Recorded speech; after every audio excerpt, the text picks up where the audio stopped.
Of, I don't know if you're familiar with Tammany Hall and the old time politics of New York City and the political machines, and it was corrupt and there was a lot of cronyism. So he's like this rare figure. He kind of was appointed, and there was a lot of accusations of nepotism and cronyism when he was appointed, but he ended up being very effective and, a very honest and dedicated public servant.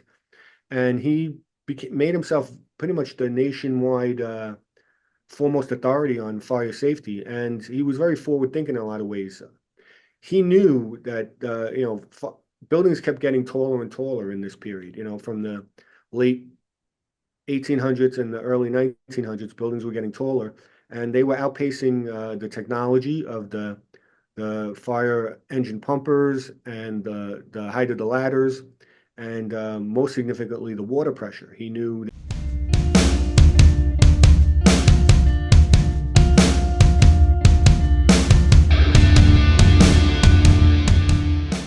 Andrew, so you wrote a book called Hell's Hundred Acres. Can you tell me a little bit about that book first? It's a historical novel centered around the Triangle Shirtwaist Factory Fire from 1911.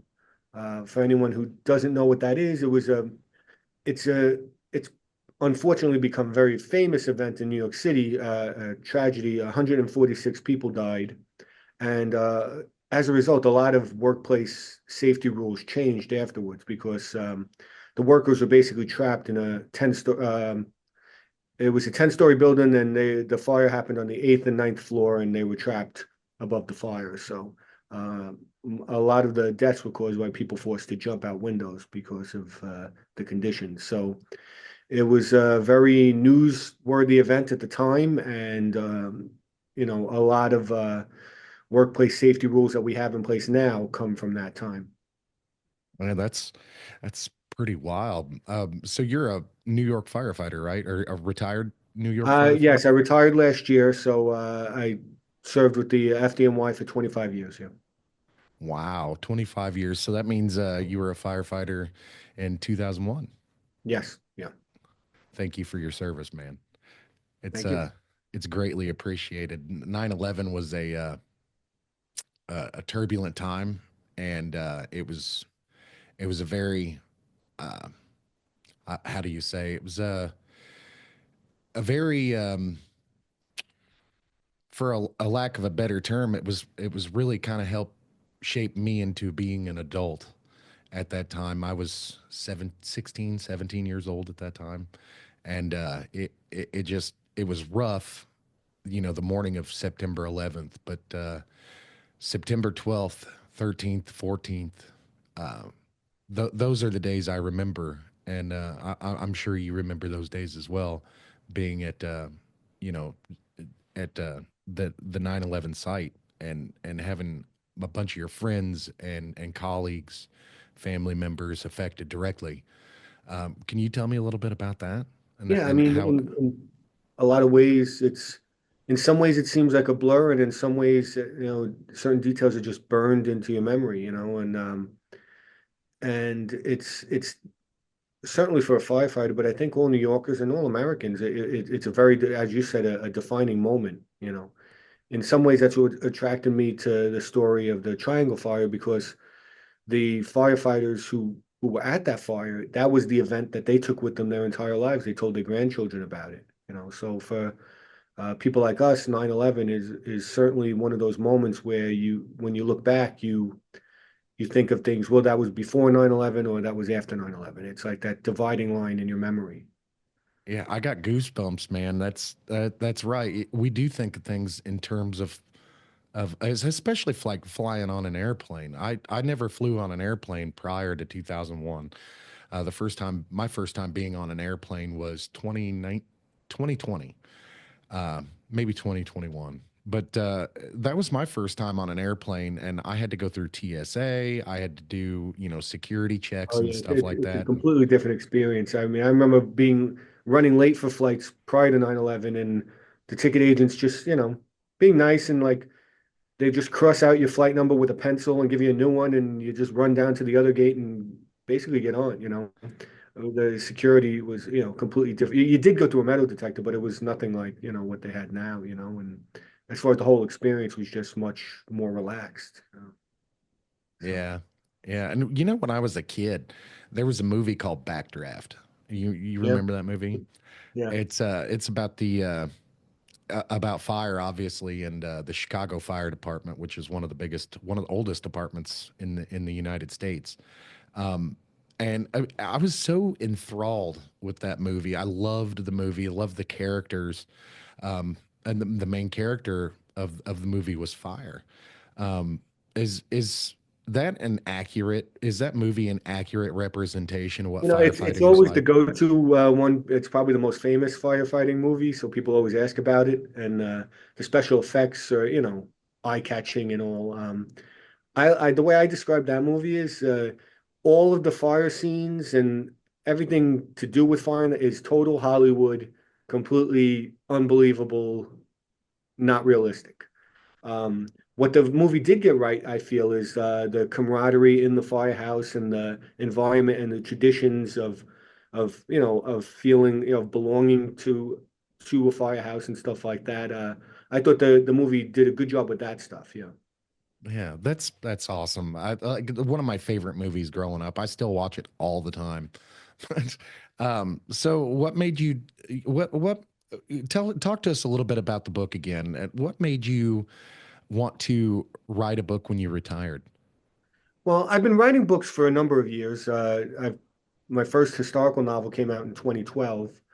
So writing has always been kind of like a hobby, a passion of mine over the years. And when I retired, I was looking for my next writing project, and the Triangle Fire in particular had a lot of resonance with me because the area of the city where the fire took place and the building where it is was in the district where I worked as a captain before I retired, the last 11 plus years of my career. So I knew the building well. My fire company, it's ladder company number 20 in the FDNY, was one of the first units on the scene at the actual Triangle Fire in 1911. So our firehouse, had a lot of the history of that moment, and members, throughout the years passed those stories on. So in a lot of ways, the event was still kept alive in the firehouse. So it was something that always intrigued me, and I wanted to learn more about it. So it seemed like a kind of a natural fit to dive into to bring a historical event, uh, forward. What started that fire? The best guess seems to be careless smoking on the eighth floor. They didn't have a lot of fire safety measures in place at the Triangle Factory, like most places at the time. But believe it or not, smoking was banned on the factory floor even then, even for the Triangle. So, but people are people, and they're gonna sneak a smoke in when they get a break. And the cutter on the eighth floor were tables for what they called cutters. They were very skilled workers at the time. They used those giant scissors that you see, like tailors use, and they would lay layers of fabrics on, like up to 20 layers of fabric on top of it, and cut perfect shapes so that the seamstresses could stitch them together. And underneath their benches were their workstations were scrap bins with little cuttings in them. And they think most likely either a cigarette butt or a match was thrown into a scrap bin, and that's what started the fire. Yeah, man, my wife and I were just talking about that the other day. We were discussing, the wildfires out in LA right now. We were talking about some of those, and there was on camera as we were talking about it, there was a fire right by the road. And a lot of wildfires start where we live is just cigarettes out the window, rolling down the Yeah, highway.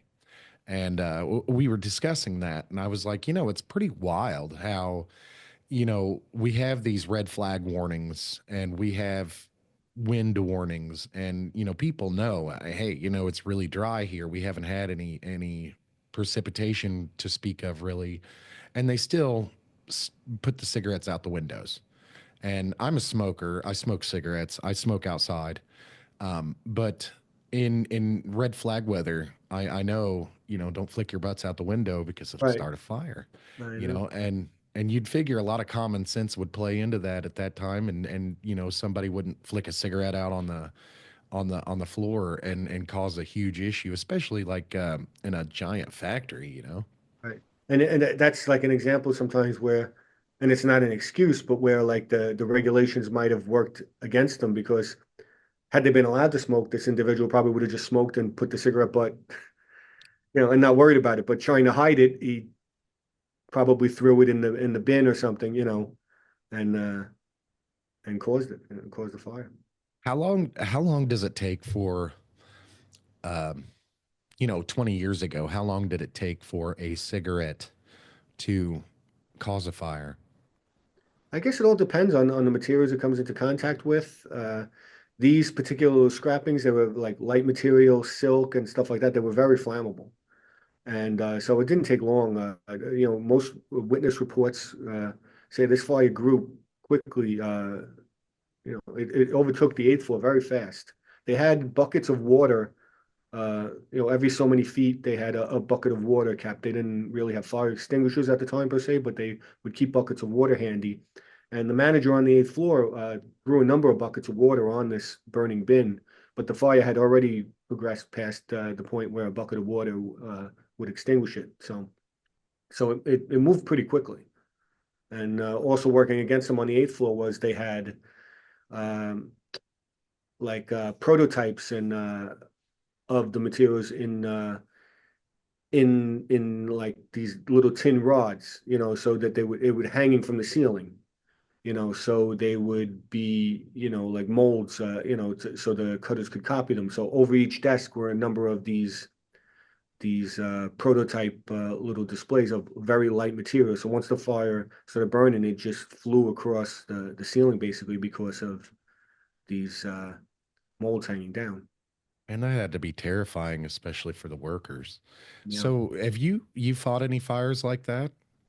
A number over the years. These types of buildings, the loft buildings and loft factory buildings, were pretty prevalent in the area I worked in. So that was, another thing, that drew me to this story.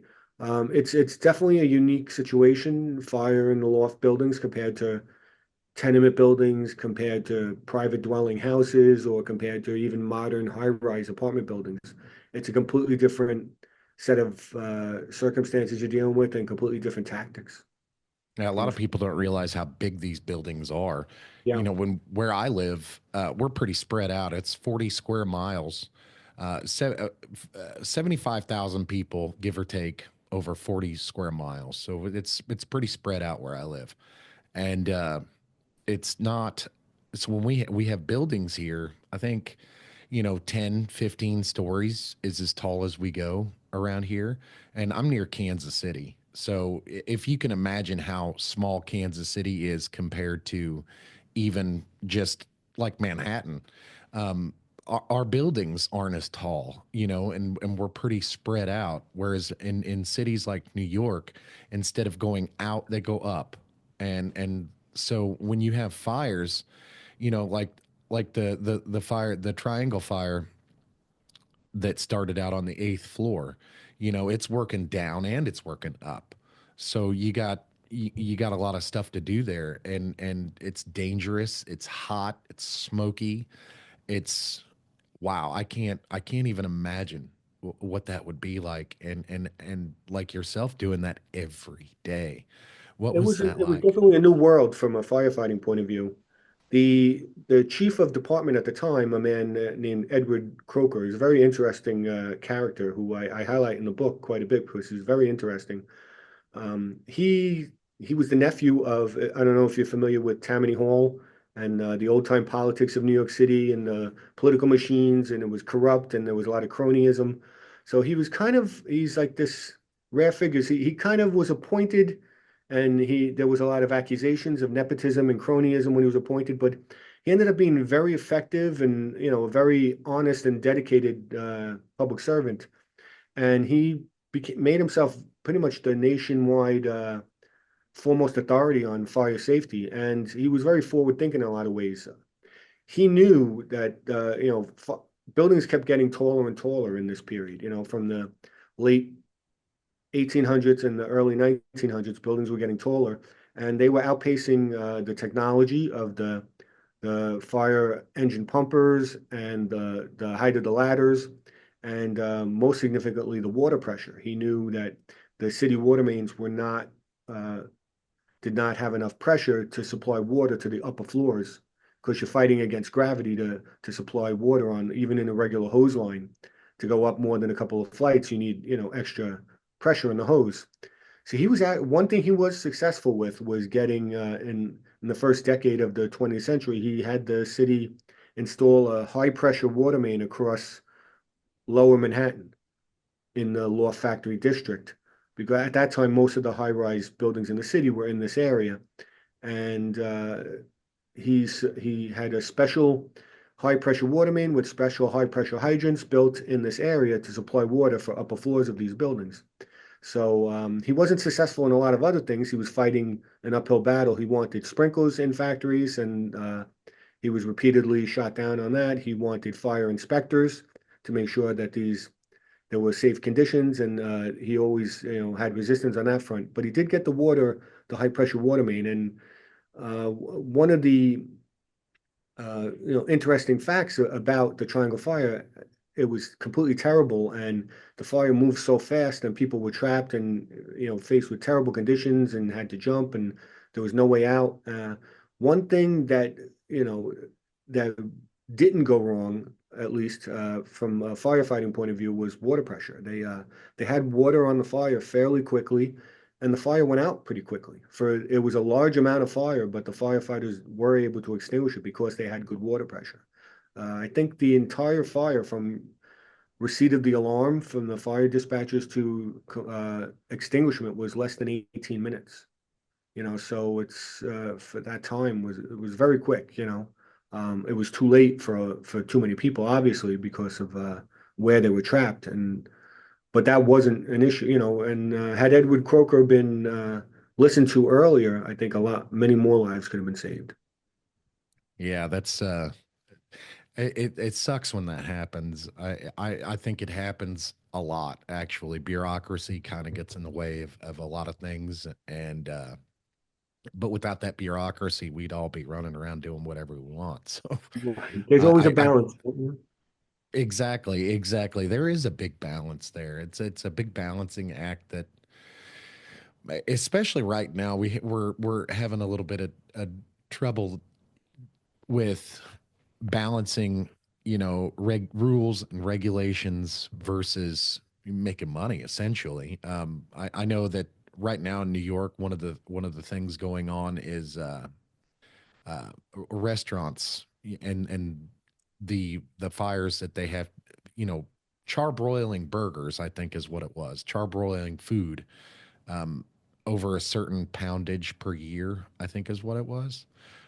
New York has outlawed um, restaurants using that technology in their restaurants, and I think it caused a big up. I'm not really sure exactly what it's about. I just remember hearing in the news. Yeah, I don't remember broiling meats. I know there were certain things like wood burning pizza ovens There you go. were outlawed, Yeah, and things like certain things like that were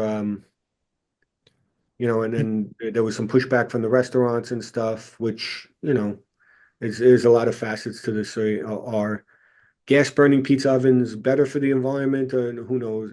I think people also don't take into effect there's a lot of leaking from gas supplies, which is bad for the environment, in old gas mains and old gas meters in these old buildings. So I think there's and a lot of, a lot of those big buildings in New York are still using steam to heat. yeah, yeah. And that's, I mean, like whole big blocks of New York cities uses like a steam line, like the big around. It's pretty Oh, it's crazy. massive. Yeah, yeah. That's I've that's seen one of it the planted. It's quite the operation. We had to familiarize ourselves with it, and it's impressive. I've never seen anything like that. Like here, we don't each. It may be in some places in Kansas City where multiple buildings are heated with one boiler, but it's not. It's not anything like it is in New York. I know New York and London are kind of um, they use steam to heat the buildings, which in turn kind of creates steam to heat the streets. So helps with snow removal and stuff like that. Yeah, and I think with New York City, it's I think with infrastructure and utilities like that, and also you see it with the subway system, because New York City was kind of ahead of its time in the 1800s in building these things. They built this infrastructure with it, and now it's locked in place. But now the technology is outdated, but it'd be tremendously hard to replace it all. The subways are not probably laid out in the most efficient way for nowadays, and you see other more modern cities with better subway systems, but to replace the entire New York City subway system would be impossible. So we're pretty much locked into this early 20th century version of a subway system. Which They, I've still not been to New York City. I'm myself. I drove through on my way to. I was helping my sister, and she was delivering a dog to Maine, and she lives in Tennessee. So I flew down to Tennessee to meet her, and we drove from Tennessee to Maine. And as we were going through, I we drove through New York, and as a matter of fact, we stopped at Niagara Falls and saw that. That was amazing. But do you like to travel? I do. Yeah. So I mean, where's the coolest place you've ever been? I've been to some pretty cool places. I went to Alaska one time. In the US on this side, that was beautiful. We loved, my wife and I and our family, we love to travel to Europe a lot. We go to Italy quite often. My wife grew up in Italy, so we try to, we get there every year and spend time in Italy. So we love that. So we try to see the world as much as possible. As you're speaking and you said Italy, it kind of reminded me of my ex stepdad was a New York Italian, and I used to call, back when I was a kid, I used to call Italian dressing Italian dressing, Mhm. and he says, what are you saying? I said Italian dressing, and he says, wait a minute, wait a minute, wait a minute, it's Italian, and I said, okay, Italian. Why do they say it that way? He says, well, listen, you wouldn't call it Italy, would you? And I said, no, that's pretty brilliant. So that's how I always remember, Italian dressing is, you wouldn't call it Italy, it's Italy. Right. And so that's pretty funny. And I've one thing that I've a big memory for me when I was a kid is having that New York Italian attitude in my house, and always having professional wrestling on. He was a big professional wrestling fan, and just the amount of bravado he would have. And I asked him, where does that come from? He's like, the city, New York City. Yeah, He for said, sure. that's where I grew up. And he said, everybody is this way. And it was pretty awesome. And as you're speaking, it kind of just gave me a reminder of when I was a kid. He's no longer living, and I miss that accent. I miss the New York Italian attitude. Is it really like that up there? New York Italians up in your Yeah, face and maybe to a lesser degree nowadays, but I was growing up in the late 70s and the early 80s, and my dad was an Italian truck driver from New York, so it's everything you think about New York Italians, he embodied, and I grew up on Staten Island, which was a large percentage of Italian Americans living there, and what you think of from that era and the Italian American persona definitely was prevalent there. Now I live in Manhattan, and it's funny. I don't even notice, obviously, if I speak with an accent, but other people do pick up on it. And every once in a while, I'll say something, and my kids they think it's the funniest thing in the world that. So as if I stepped out of the screen of my cousin Vinny or something. yeah, yeah. Regardless of what people think of Donald Trump, I that's one thing I like to point out about Donald Trump. And when people talk about his rhetoric and his style, and I tell them, like, he's a New Yorker. Like, it's very obvious in some of the things he says, a lot of the things he does, how he carries himself. He's a New Yorker, and I like to tell people that just to not necessarily kind of excuse him, but kind of help explain him. You know, when you're living in New York, uh, that's it. New York is its own little world, man. You don't really Yeah, I have think to. so. You don't have to go outside New York to experience life, and it's one of the only places in the world that's like that. Can And you I think if tell you us a little spend a bit good about that? amount of time in New York, wherever you go after that, it stays with you. That's right. That's right. What is what's some of your favorite things to do in New York that you can't see anywhere else? Oh, that's a good question. I love, I mean, I don't know that they're totally unique, but some of the, small old restaurants and bars that, just totally New York or, going back to my old neighborhood on Staten Island and meet my old friends. And we go to the pizzeria tavern, down the block from where I grew up that's still there with many of the same old men sitting at the bar, and for me, the best pizza in the world is at that place, Lee's Tavern on Staten Island for anyone who doesn't know it. But little things like that here in the city, it's just I think we're very fortunate. We live in Midtown, and we love the theater. My wife especially, and our kids, and it's such a unique experience. Like my wife scours the internet for deals on Broadway, last minute tickets to Broadway, and she'd be like, "Oh, I got these 2 for 1," and her and my daughter will just walk over to a Broadway show, just and it's less than a mile away. They just walk there, and it's like uh, we're very lucky to have all of that right at our fingertips. Hell yeah. Like that's something you can't experience just everywhere. Broadway in New York is I mean it's world famous. It's nice and We used to have from my window, our apartment window, a beautiful view of the Empire State Building. And this past summer, in between us and the Empire State Building, they built another building, and now we can't see the Empire State Building. oh But that's New York also, right? That's the way it goes. yes, yes. That's where actually the way it kind of goes everywhere. I know the city I live in, it's again, it's a pretty small city, population of 75,000, 40 square miles. We're very spread out here. Um, a lot of things are when I was growing up, a lot of things were open more.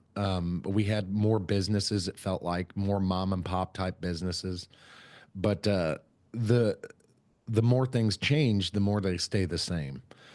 We've had over the last 10, 15 years, we've had like a resurgence of entrepreneurship here and a lot of small businesses opening back up and COVID kind of came in and ruined a lot of things for us. We had some shutdowns and stuff like that, but we were very by and large we were kind of insulated from the world's problems here because of the way we do things. And I say the way we do things, it's like a supply chain thing.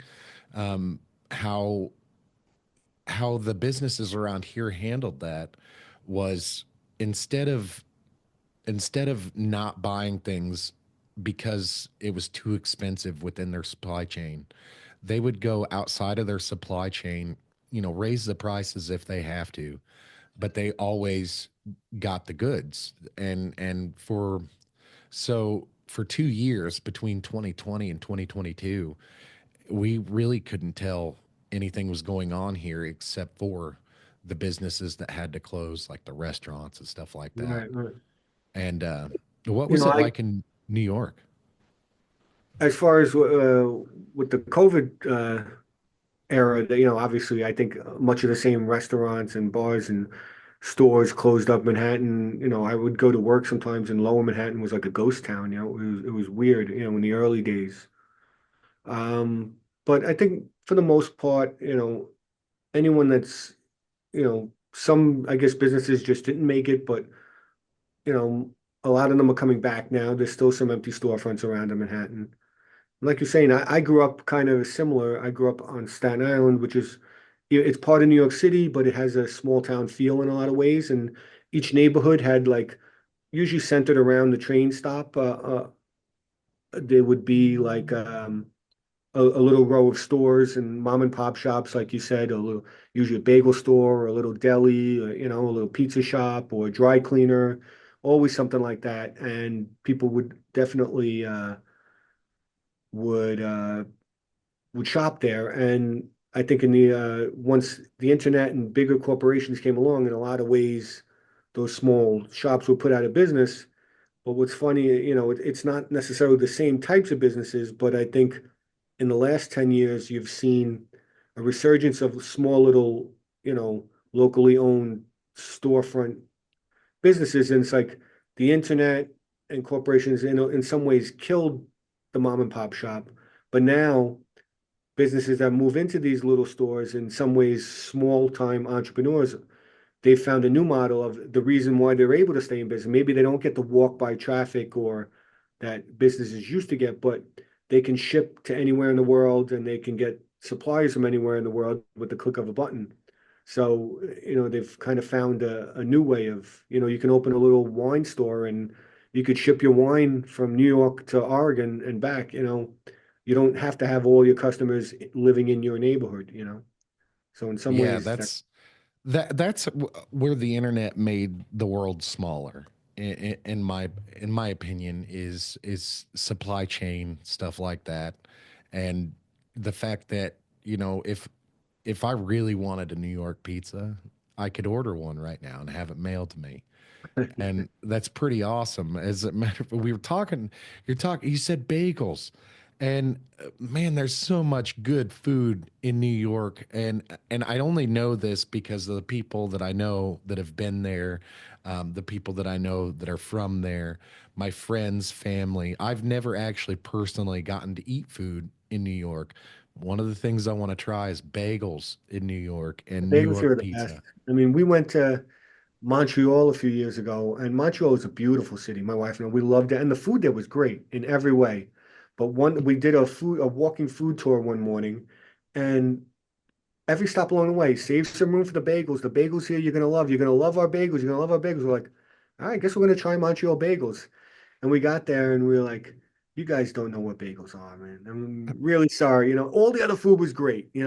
Delicious food, but New York, I think, is tops for bagels for sure. That's it, man. That's awesome. New York style pizza is my favorite pizza ever, and it's really hard to find a place that has good New York style pizza. But my ex stepdad, as I was telling you, New York Italian, he taught me all the good places around here to find a good New York style pizza. I've heard different stories. Oh, it's the New York water that makes the good dough for the pizza, and there's places I've heard that import water from New York or create giant vats in their cellar to get the right mixture to get the water right so they can make the dough and all. But I think it's the you people, know, man. I think it's the people. You can't it's really hard to to nail down what specifically makes good food, right? My wife is one of those best cook in the world types. Um, and she spoils me, man. It's wild. There's not much that she can't cook, and if she doesn't know how, she'll figure it out. And one of the things that is very surprising for me as an adult is going out to restaurants and having good food, and then being like, I bet my wife could cook this better. And then we go home and we try it out, and sure enough, her food is better. So I'm one of those big proponents of it. It's not necessarily the place, it's the people that make the Yeah, food. for sure. I mean, good ingredients always make a difference, when you can get fresh quality ingredients. And then putting care into it and taking your time to, if if it's something you grew up making and it's ingrained in your soul, you're going to have it no problem. Or if it's something that you just heard about and want to learn, and you take the time to really figure out how to make it well, and maybe practice once or twice, and usually you can get it. Absolutely. So, one of the things that I like to do is I like to go to museums and stuff like that. Is there any firehouse museums in New York? There is a New York City Fire Museum. They're actually temporarily closed at the moment. They were building a high-rise building across the street from them, and they were like pile driving into rock across the street, and the foundation wall of the museum actually moved, and they were forced to evacuate it. So I think they're trying to raise some money to get it fixed, and hopefully they'll come back because it's they do a good job there of there's a lot of very interesting displays, and they tell the story of the New York City Fire Department. There's the 9/11 Museum down by the World Trade Center, which I was when they opened. I remember I didn't want to go. I didn't think I could, and a friend of mine talked me into going, and I was glad I did because they do a good job of remembering the victims. That that's the focus of the museum, and it's powerful. It can be overwhelming, but it definitely tells the story of the victims. So, can you? I wanted to ask about the USS Intrepid. Have you ever been to that That's yeah, we museum? love it. It's That's super interesting. We took the kids. I went when I was a kid, and I loved it. And we took our kids maybe 3 or 4 years ago, and they loved it. It's great. I've got to go there. I have to go there. And like I was planning a New York trip a couple of years ago. We ended up didn't weren't able to make it, obviously, but I, the Intrepid was one of the places I wanted to go. Ellis Island, Statue of Liberty. I was going to get a helicopter tour around the Statue of Liberty Nice. there, and I thought that would be the most amazing thing ever. And I filled up like a week of planned a whole like week of just nothing but museums and food places and I'm so sad that I didn't get to go. But I'm gonna make it up there eventually. I think it's gonna be a Yeah. great time. I'm so in love with New York's history, the history of New York, and we've dove into that a little bit with the Hell's Hundred Acres here, and I one of the things that is so neat about New York is it's one of the oldest places in the country. And the whole Boston up there in Massachusetts there and New York, there's a lot of history there. Can you what are some other favorite things about New York that you love that you can't find anywhere else in the country? I mean, it's just downtown Manhattan. There's so many old buildings, and as you said, the history is there. And you have the juxtaposition really of you could have a modern 70-story high-rise building next to a small little colonial era townhouse, Sometimes they're built over the townhouse, like, the building actually goes over the top of the townhouse, because they didn't want to knock it down. There's a lot of great little local, uh, museums and stuff like that you can go see. The brownstone where Teddy Roosevelt was born, or things like that. One of my favorites is McSorley's Pub downtown. It's one of the oldest bars around. It's from the early 1800s, and it's virtually unchanged inside. And they just serve, their own beer. That's it. That's all you can get there. They have a wood burning stove going in the winter, and sawdust on the floor, and it's you That know, it's sounds incredible. it's just a time capsule. Things like that. That sounds incredible, man. We have stuff like that here sometimes. It's very rare that like there's a Irish pub not too far from my house, probably about 20-25 minutes in Weston, Missouri.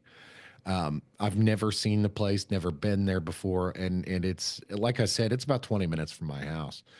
And I saw it on a commercial, I think is what it was, and they were discussing like cool places, and I'm like, Weston, Missouri. I looked it up and I'm like, I've never been to this place. Where's this place been hiding? And it's actually underground. So that's Oh, probably why wow. I've never seen it. But it's very neat. And New York and Chicago actually is another place. It's just full of places like that, Yeah. holes in the wall One of and my favorite things to do, and just walking across the Brooklyn Bridge, is I recommend that for tourists. And there's a great book I read a number of years ago by David McCullough, one of my favorite historians, called The Great Bridge. It's all about the building of the Brooklyn Bridge. And you walk across it and realize that, in the 1860s, for them to build, these massive towers and to sink them into the muck of the East Riverbed underwater with pressurized wooden shacks built underwater with picks and shovels, Irish immigrants with picks and shovels digging down and putting these massive granite blocks in this foundation that they built underwater. And for the mid 19th century, it's just mind blowing. And then, they hundreds of feet up in the air, and then these cables that go, the better part of a mile across a river. It's just and you walk up and you touch them and you realize that, it's 150, 160 years old at this point to realize, what they did back then. It's just it's Yeah, stuff they wouldn't overwhelming. even try today. No, in a lot of ways, yeah. That's yeah, that's a very, very awesome, I guess is the best word to describe that is you sit and think about a lot of the stuff that they did back then to not not just to say that we did it, but because it had to be done. Well, the Empire State Building, they built it in 15 months Yeah, during the we Great could not Depression. do that today.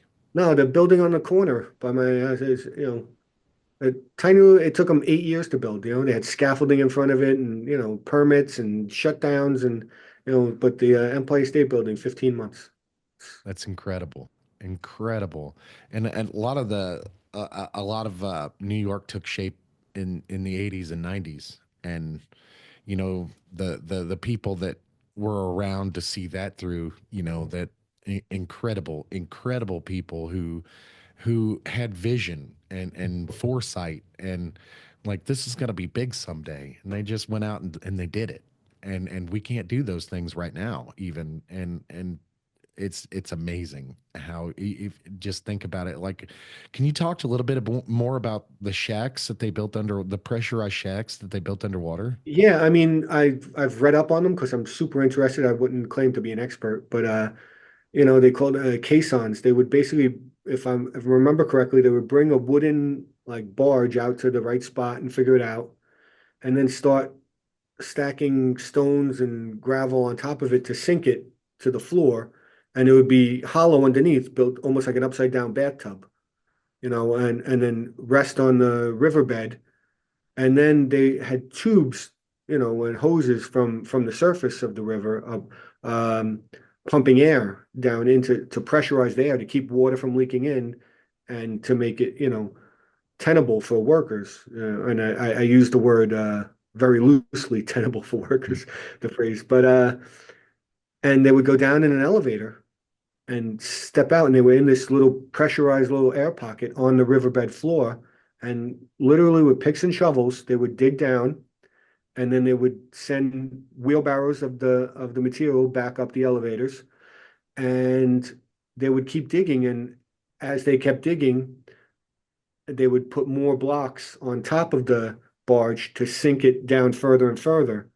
Uh, the goal was to rest on bedrock. And if I remember correctly, I think on the Brooklyn Tower, they went down like, I want to say 20 feet or so, 25 feet and hit bedrock, And then on the Manhattan side, they kept digging and digging and digging, and they couldn't hit bedrock.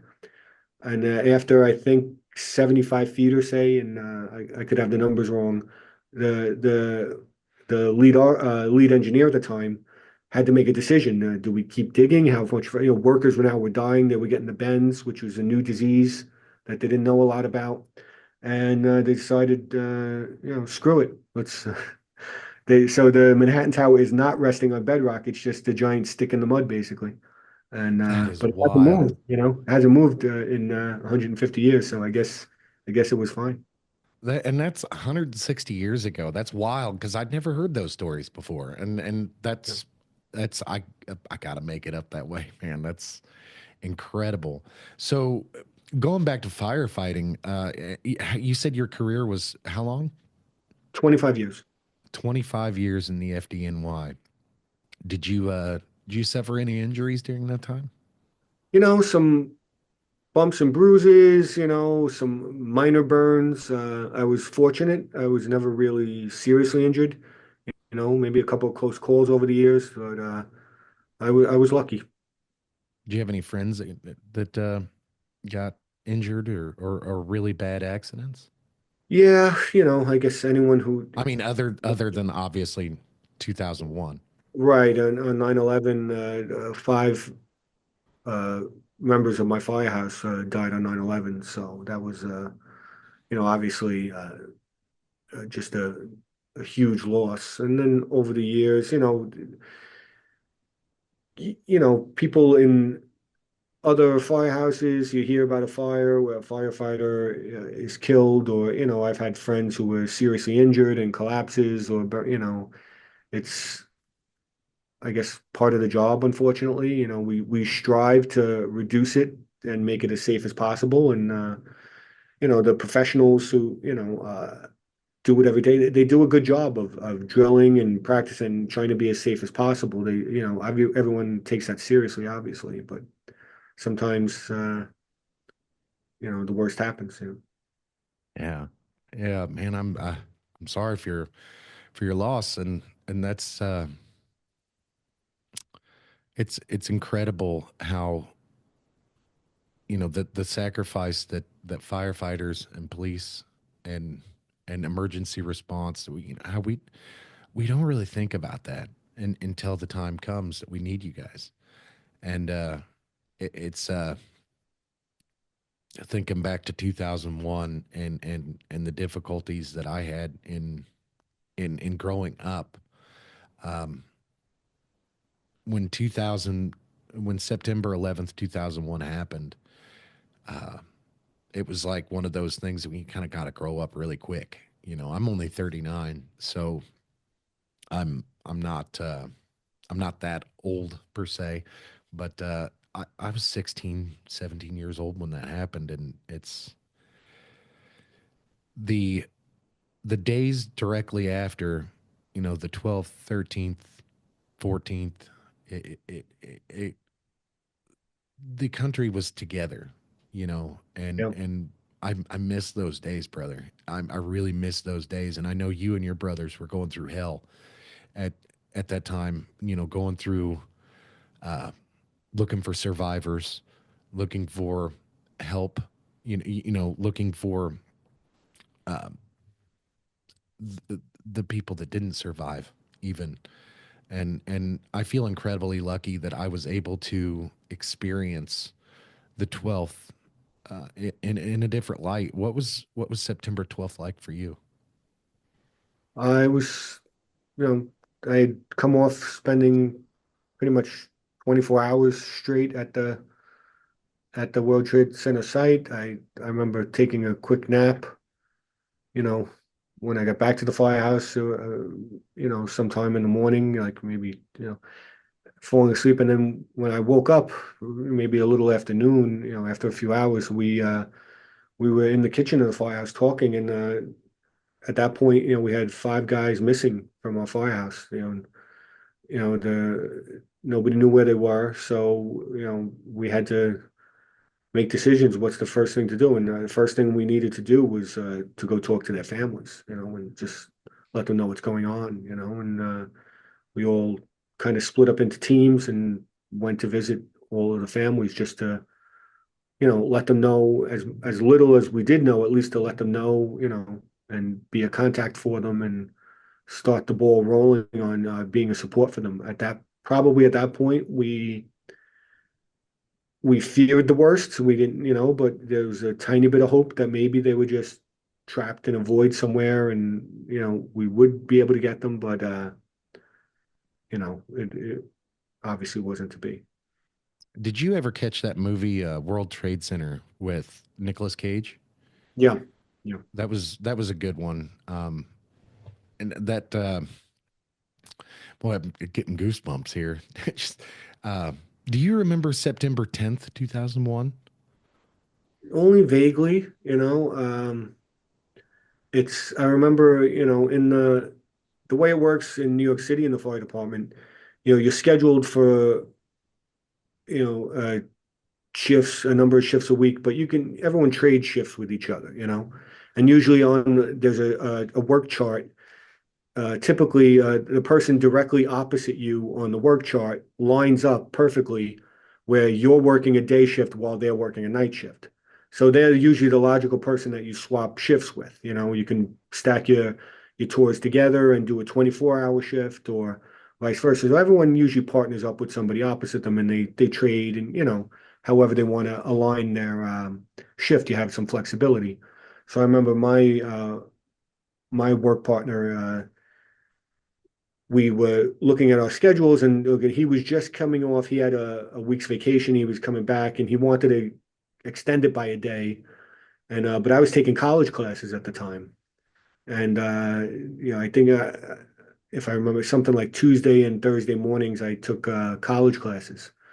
And so Tuesday morning I had a class and I asked, he said, listen, do you mind switching the shift with me? Or if I work this part and you work that part, I said, listen, I have a class, can you work my Tuesday morning and I'll work your Tuesday night, and he was like, oh, all right, fine, so that's what we did. And well, I believe I worked the Monday for him, Sunday night into Monday day, and then he came in for me, and so he was working my shift on Tuesday morning, and he was caught in the collapse, but he survived. I mean, thankfully, it's just one of those things. He was happened to be, I guess, so many people who were right next to him died. He just happened to, thankfully was in just the right spot to survive the collapse. I've heard a lot of stories like that. If this one thing had went differently, or something was telling me not to get on that plane today. Right. I've heard a lot of those stories about 9/11, and my mother. I didn't know where my mother was that day, and here I am, about an hour north of Kansas City. I've lived here my whole life. Um, I didn't know where my mother was, and she was supposed to be in New York City that day. Oh, wow. And it turned it, my stepdad, the New York Italian, he was an over the road truck driver. They were delivering in New York City that day, so I thought my parents were in New York City that day, and it turns out that as luck would have it, their load got refused, and so they were 2 days behind schedule. So they were due to be in New York 2 days from that day, and it didn't end up going after all. But I didn't know where my mom was that entire day. I tried to call her on the phone, couldn't Right. get through to her. It was really scary for me. But man, I didn't know anybody that was directly impacted by 9/11 in New York. But I've heard a lot of stories that like the shift trade and stuff like that. I know a lot of that stuff happened. Um, how did that? Did you think about that on 9/11, or For sure. or I mean, even the second it happened, it's what you think about, and it's like I said, I'm thankful that Mark is his name, survived, but it's just like it's the flip of a coin, who was where, who was like I said, even he was standing in one place and guys standing next to him died, so it's you know who knows, where you would have been standing if it were me instead of him, if it's anything could have happened, yeah? Let's shift gears a little bit. You said you'd wrote other books. Yeah, I started, I've always enjoyed writing, even as a kid growing up and writing short stories and poems and stuff like that. And in 2012, I put out my first historical novel. It's about the Italian Renaissance. So, I've studied the Italian language and Italian history. It always fascinated me. So that was my first foray into historical fiction. And then a couple of years later, I put out another historical fiction book, another novel about the French Revolution, because it just, you know, I traveled to Paris around that time and became interested in the history of the French Revolution, so that was my next book. And then after we're talking about 9/11, I had people had asked me over the years, are you ever going to write something about 9/11 and your experiences? And to be honest with you, I never thought I could.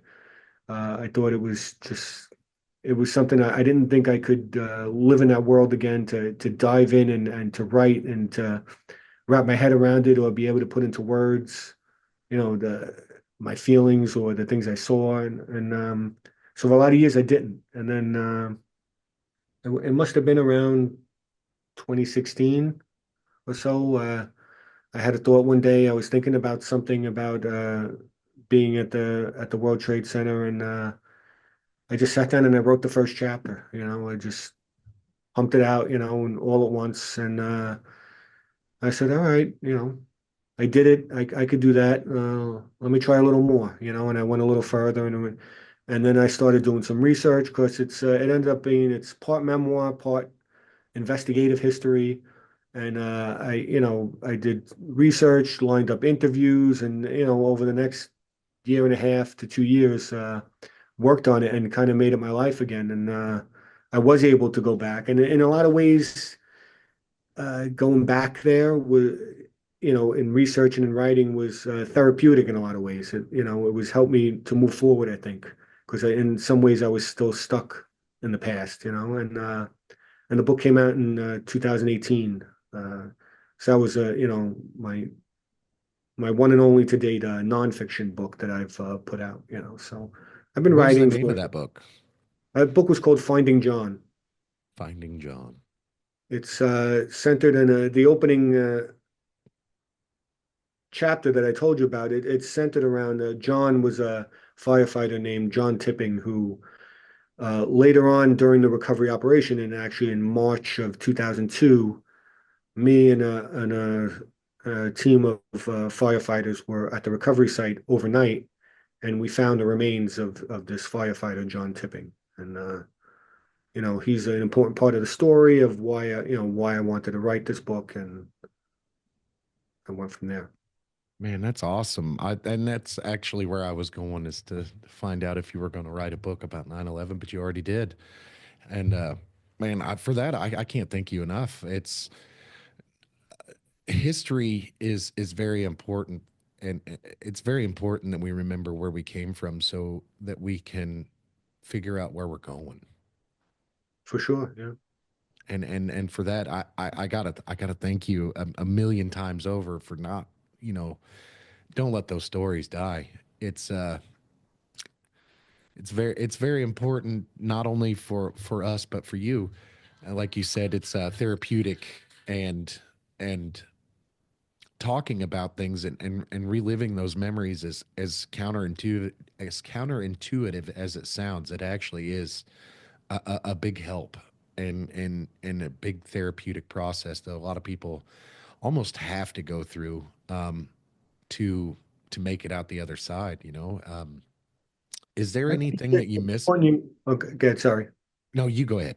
I say I think it's important to find your outlet, whatever it is. If it's writing, that's your thing, if it's just talking to a trusted friend, or some people, play music, or, just I think some kind of outlet definitely helps you, as with anything in life, anything hard, any kind of experience, finding ways of dealing with it, and whether it's art or some kind of passion that you can find, it's part of being human, right? That's how we move forward and we deal with our lives and our experiences and how we relate to each other and tell each other stories. Is there anything that you miss about being a firefighter Oh, yeah, I miss it all. other than the camaraderie with the guys? Well, that's, first and foremost, always, miss the firehouse. Um, the bell going off and jumping on the fire truck and racing out the door, it for me, I always felt like a little kid that never got old. It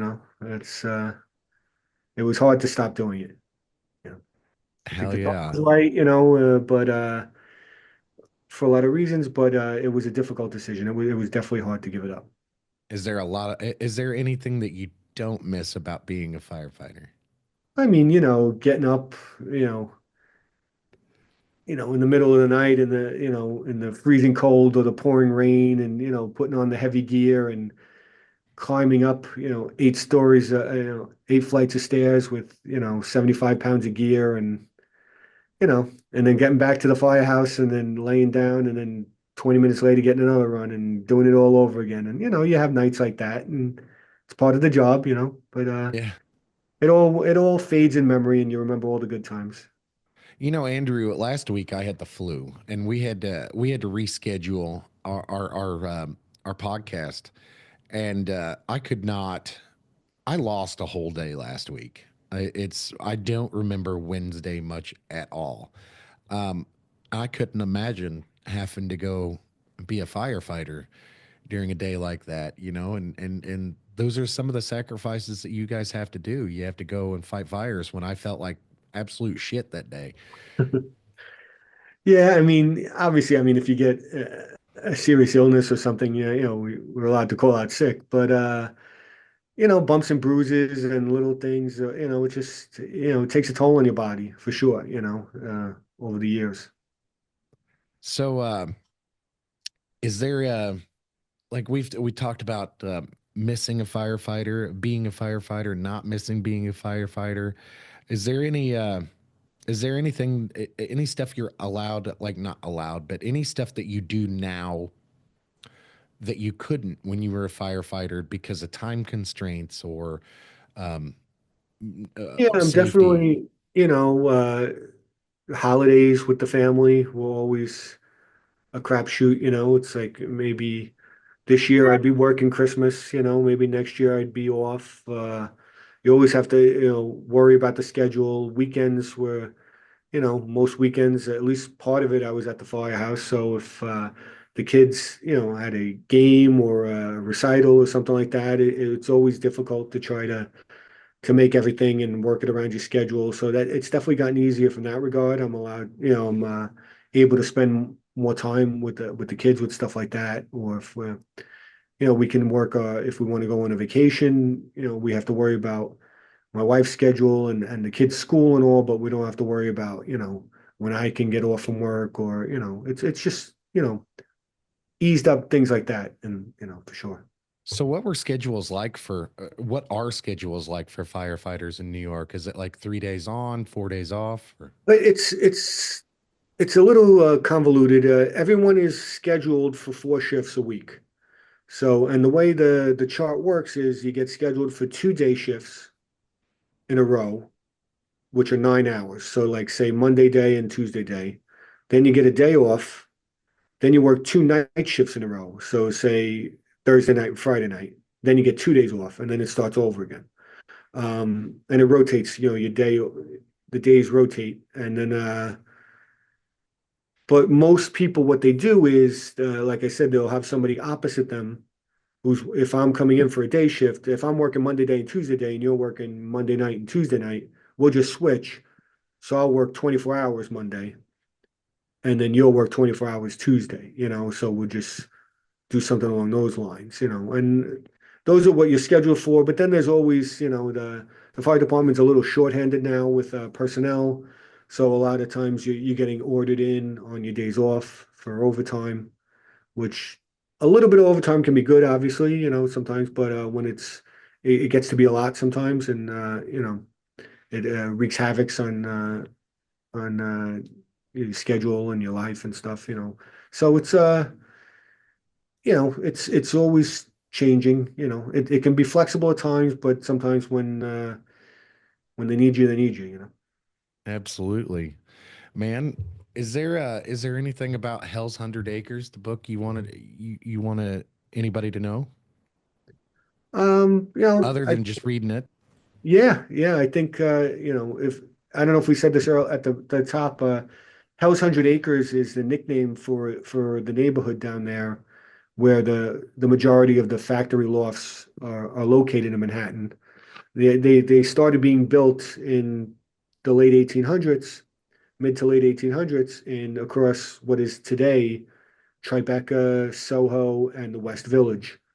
And these, you know, factory lofts were, densely populated with manufacturing, and they became serious fire hazards over the years.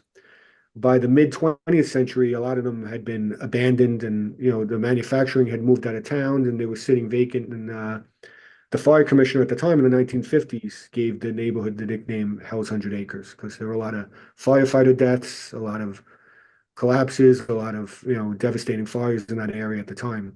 It would later in the 70s and 80s, come full circle again, and the neighborhood would become very chic with art studios and artists and living in. Now it's very fashionable to live in these lofts, but for a while it wasn't, But so that's the where the title Hell's 100 Acres comes from, and I tried to basically just take this event, the Triangle Shirtwaist Fire, and bring it alive through the eyes of the people that it affected. There's a lot of great books out there about the causes of the fire and the times, and I definitely recommend them for anyone who wants to learn about the fire.